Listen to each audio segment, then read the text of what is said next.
नमस्कार दोस्तों, वार न्यूज में सभी दर्शकों का स्वागत है। हम अपने दर्शकों को देश की जो राजनीति है, उस राजनीति में जिस तरह से राहुल गांधी ने 7 अगस्त को मोदी सरकार पर और चुनाव आयोग पर जो सवाल खड़ा किया, बहुत ही गंभीर मामला है।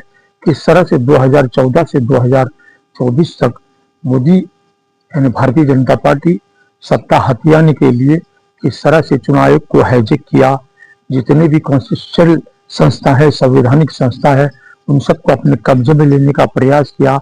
चुनाव आयोग को अपना पिट्ठू बनाकर किस तरह से पूरे देश भर में 2024 के लोकसभा चुनाव में जो धांधली मचाई थी, राहुल गांधी ने उसकी पूरी परत खोल दी। अब संवैधानिक संस्था के लोगों को और लोगों का विश्वास किस तरह से इन पर बना रहेगा, क्या वोटों की हेराफेरी और चोरी का मामला अब स्पष्ट तौर पे दिखाई दिया है।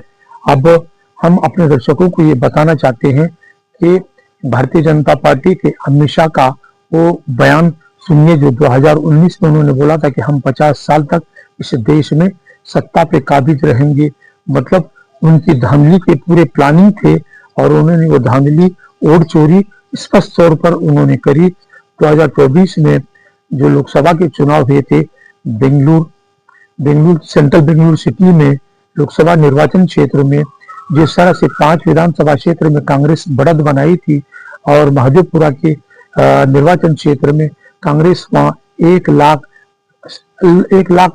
अधिक मतों से वहां पे उन्होंने पिछाड़ दिया और 32,000 वोटों से उनकी जीत, भारतीय जनता पार्टी के प्रत्याशी की जीत बनी हुई।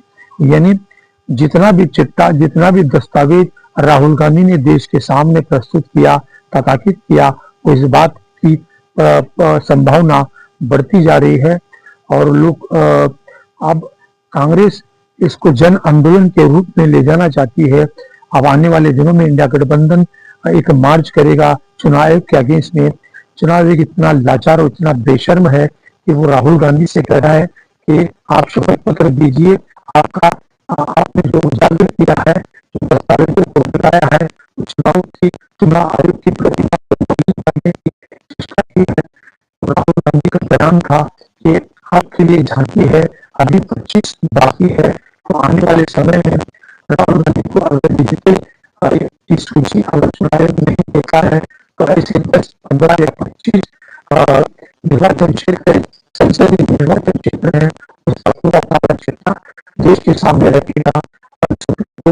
कितना संज्ञान लेता है, क्या सुप्रीम कोर्ट पर इसको कितनी प्रायोरिटी देता है, क्या राहुल गांधी के इस आरोप को और इस चिट्ठे को उजागर करने के दृष्टिकोण से कितनी प्राथमिकता दी जाती है। लेकिन ये बात स्पष्ट तौर पर उजागर हो रही है कि भारतीय जनता पार्टी और चोरी करके सत्ता में काबिज भी है। राहुल गांधी की ये और चोरी की रिपोर्ट देखते हुए धन्यवाद।